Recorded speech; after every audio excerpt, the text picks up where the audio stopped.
मैं रिजवी एक बार फिर आप लोगों के सामने, और मुद्दा बहुत गंभीर है। जैसा कि आप देख रहे हैं कि सोशल मीडिया पर इस वक्त इस्लाम को, मुसलमान को बहुत तेजी से भारत में टारगेट किया जा रहा है, क्योंकि इस्लाम के बगैर, मुसलमानों के बगैर इनकी पॉलिटिक्स चलती ही नहीं है, इनका खाना ही हजम नहीं होता। इस कड़ी में एक और भगवा आतंकवादी का नाम आया है, जिसका नाम मैंने रखा है नरभक्षी आनंद सरस्वती। ये वही भगवा दल्ला है, अगर आप याद करें, जब गाजियाबाद के एक मंदिर में 12 साल के बच्चे ने पानी पिया था, तो इसी भगवा दल्ले ने 6 दिन बाद इंटरव्यू देकर कहा था कि नहीं, वो बच्चा हमारे शिवलिंग पर पेशाब कर रहा था।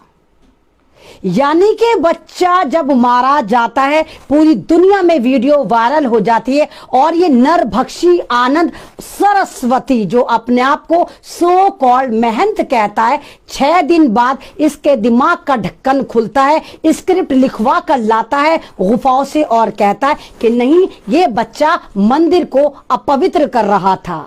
6 दिन तक तू कहाँ मरा पड़ा था, कौन सी गुफाओं में था, किनके साथ पड़ा हुआ था। अब वहां से ये थोड़ा लाइमलाइट आया। इस कंजर ने सोचा बहुत आसान है लाइमलाइट में आना, सिर्फ इस्लाम को टारगेट कर दो। तो ये कंजर, ये भगवा दल्ला जाता है, एक प्रेस कॉन्फ्रेंस करता है, और वहां सारी दल्लों की टीम बैठ जाती है और देना शुरू करती है इस्लाम को गालियां। क्योंकि मैंने आपसे कहा कि बिना इस्लाम को बीच में लाए इन हराम खोरों के, इन जाफरानी गुंडों के खाना ही हजम नहीं होता, जब तक ये बीच में मुसलमानों को ना ले आए, इस्लाम को ना ले आए, हमारे पैगंबर इस्लाम को ना ले आए, अजान को ना ले आए, कलाम पाक को ना ले आए, तब तक इन सुअर के बच्चों के खाना ही हजम नहीं होता। तो ये नागपुर की नाजायज औलाद दल्ला नरभक्षी आनंद सरस्वती यही नहीं रुकता, हमारे मैसेंजर ऑफ इस्लाम को मुंह भर भर के गालियां देता है और भौंकता है कुत्ता, जाफरानी कुत्ता दल्ला भौंकता है कि अगर मुसलमानों को पता चल जाए कि इनके मोहम्मद जो थे वो कितने बड़े खतरनाक थे, कितने बड़े गलत आदमी थे, तो लोग इस्लाम छोड़ दें। अबे सुअर के बच्चे, कलाम पाक पढ़। अव्वल बात तू कलाम पाक को छोड़, अपने सारे के सारे वेद पढ़। तेरे वेद में खुद लिखा हुआ है कि मोहम्मद आएंगे और मुक्ति आएगी। तेरे वेद में तो खुद लिखा हुआ है। तू जो भगवा दल्ला बन गया और कुत्ते की तरह तूने भौंकना शुरू कर दिया। पहले तो अपना मजहब पढ़ ले, अपनी किताबें पढ़ ले, बाद में फालतू का ज्ञान पेलना। नरभक्षी आनंद उर्फ सरस्वती दल्ले, तेरे भौंकने से क्या होता है? तू कह रहा है मैसेंजर ऑफ इस्लाम औरतों को सप्लाई करते थे। तेरे पास आती थी वो औरतें, तेरे खानदान में सप्लाई करते थे। अबे सुअर के बच्चे, पैर की धूल के बराबर भी नहीं है तू हमारे मैसेंजर ऑफ इस्लाम सल्लल्लाहु अलैहि वसल्लम की, पैर की धूल के बराबर भी नहीं है। तू जाफरानी दल्ले, तू मुकाबला करेगा? लड़कियां तो तुम सप्लाई करते हो। क्या होता है तुम्हारे आश्रमों में, क्या होता है तुम्हारे मठों में, क्या होता है? बता भड़वे, बता दल्ले, बता जाफरानी कुत्ते, क्या होता है तुम्हारे मठों में? किस तरह तुम माले गनीमत समझ के बेटियों को लूटते, औरतों को लूटते हो।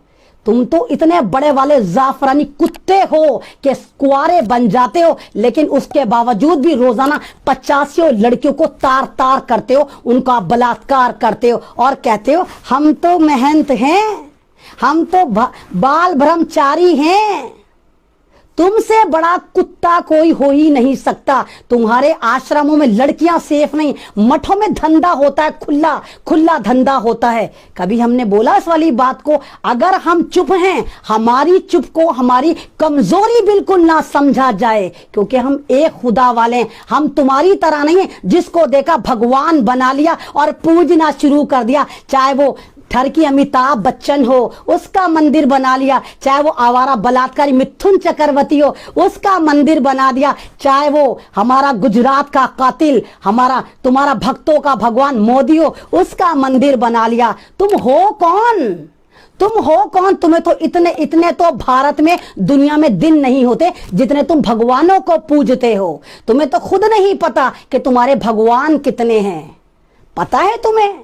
हम एक खुदा वाले हैं, एक खुदा पर यकीन रखते हैं, और यही वजह है कि हमारे कलाम पाक में लाख कोशिशों के बाद तुम जैसे कुत्ते सुअर एक नुक्ते को बदल नहीं पाए, क्योंकि ये हमारा इस्लाम है, ये हमारा अकीदा है, और हमारे इस्लाम की, हमारी किताब की, हमारे कलाम पाक की गारंटी हमारा खुदा लेता है। तुम जैसे जाफरानी दल्ले नहीं लेते। तुम जैसे कितने कुत्ते आएंगे, भौंकेंगे, भौंकार छुटाएंगे और फेम हो जाएंगे, लेकिन कुछ नहीं होगा, कुछ नहीं होगा। हम एक खुदा वाले हैं। हम आसमानी खुदा से डरते हैं, तुम्हारी तरह नहीं है। ना हम तुम जैसे जमीनी खुदाओं से डरते, ना हम जमीनी खुदा बनाते हैं। हम एक ही खुदा बनाते हैं, उस पे ही मर जाते हैं, उस पे ही मिट जाते हैं, और उसी की भक्ति करते हैं। जब वो 5 बार कॉल करता है, अजान की सूरत में हमें 5 बार कॉल मिलती, आओ मेरी तरफ आओ, तो हम वहीं जाते हैं, मस्जिदों में जाते हैं, नमाज पढ़ते हैं। हम तुम्हारी तरह मठ वाले नहीं हैं, गुफा वाले नहीं हैं, आश्रम वाले नहीं है, जहां तुम अय्याशी का अड्डा चलाते हो और लड़कियों को लूटते हो, और फिर कहते हो हम तो संत हैं, हम तो पीर हैं, हम तो स्वामी हैं। तुम्हारे जैसे स्वामी कितने आए कितने गए, लेकिन ना तो आसमानी किताब का तुम कुछ बिगाड़ पाए, ना तुम हमारे पैगंबर इस्लाम का कुछ बिगाड़ पाए। बेशक मार लेते होंगे तुम मुसलमानों को, खुश हो जाते होंगे उनकी मॉब लिंचिंग करके, बड़े खुश होते होंगे तुम किसी भी निहत्ते मजदूर मजलूम मुसलमान को पकड़कर उसको जय श्री राम का नारा लगा के उसकी मॉब लिंचिंग कर देते होंगे, बड़े खुश होते होंगे, क्योंकि तुम सुअर हो और सुअरों का झुंड आता है। इसीलिए तुम सारे के सारे जाफरानी सुअरों का झुंड हो, जाफरानी सुअर हो तुम सारे के सारे। तुम्हारी वजह से 6 साल में भगवा बदनाम हो गया। अरे भगवा क्या होता था? भगवा, हमारे बचपन में भगवा को इज्जत से देखा करते थे कि कोई जा रहा है, पुजारी जा रहा है, साधु जा रहा है, हम बड़ी इज्जत से देखते थे। लेकिन सन 2014 से तुम सारे फर्जी स्वामियों ने, भक्तों ने, सारे साधुओं ने भारत की ऐसी की तैसी मार दी। तुम चोले में बलात्कारी बाबा हो, तुम सारे ऐसे साधु हो कि तुम्हारा तो गैस भी पास नहीं होती जब तक तुम मुसलमान का नाम ना लो। तो तूने क्या सोचा था? तू कुत्ते की तरह भौंकेगा, नरभक्षी स्वामी सरस्वती, और तू मशहूर हो जाएगा। तू क्या अपना आपको वसीम रिजवी समझ रहा है कि जैसे वसीम रिजवी को तूने पालतू कुत्ता, तुम्हारी ही नस्ल का पालतू कुत्ता है वो, तुम्हारे ही आंगन में भौंकता है वो, और नाम उसका वसीम रिजवी है। इसलिए तुम खुश हो रहे थे कि हम इसको पीछे लगा देंगे और मुसलमानों को बदनाम कर देंगे। तो नरभक्षी स्वामी आनंद उर्फ सरस्वती, कान खोलकर सुन ले कुत्ते, कि तेरे जैसे भगवा दलाल सुबह शाम पैदा होते हैं भारत में, और चींटी की तरह मसल देता है मेरा खुदा। नहीं पता चलता तू किस गुफा में जाके मरेगा, नहीं पता। अभी तू उरूज पर है, तू फिरौन बनना है, शद्दाद बनना है, नमरूद बनना है। तो तेरे जैसे फिरौन आए गए, क्या हुआ उनका? तेरे जैसे शद्दाद आए, दफा हो गए, फना हो गए, क्या हुआ उनका? तेरे जैसे नमरूद आए, फना हो गए, क्या हुआ? नमरूद का वाकया तो तू सुन, अगर तूने नहीं सुना। नमरूद एक ऐसा जालिम बादशाह था जो लोगों पे जुल्म करता था, मारता था, काटता था, और अल्लाह ने उसको कैसी सजा दी? उसकी नाक में से एक मच्छर एंट्री करता है, नाक में से मच्छर एंट्री करता है और दिमाग में जाके अंडे दे देता है। अब वो नमरूद जो पब्लिक को कुत्ता समझता था, हकीर समझता था, उसके दिमाग में इतनी कुलन होती है कि वो जूते मरवाना शुरू कर देता है। जिस जूते से वो पब्लिक को मारता था, वही जूता वो अपने सर पे सुबह शाम मरवाता है, और अंडे इतने सारे हो जाते कि चप्पलों की बारिश से उसका सर फट जाता है, और तमाम जगह वो मच्छर जो अंडे दे चुके थे, बच्चे बन जाते थे, वो उड़ना शुरू कर देते हैं। तो शद्दाद आए, नमरूद आए, फिरौन आए, और सारे के सारे मेरे अल्लाह ताला ने गर्क कर दिए।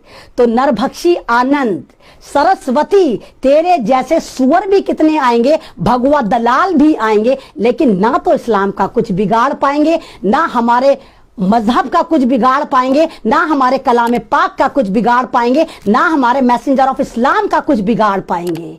तुझे क्या लगा नए नए दल्ले तू पैदा हो गया बुढ़े, तेरी शक्ल भी ऐसी कि सुअर भी तेरी शक्ल पे ना मुंहते। सुअर का भी कोई स्टेटस होगा, उसका भी कोई स्टेटस होगा कि तेरी शक्ल तो सुअरों से भी मुकदमा जीते हुए, सुअर भी तेरी शक्ल पे ना मुंहते। तू इतना बड़ा सुअर है। शक्ल देखी कभी आईने में तूने अपनी? देखी तूने?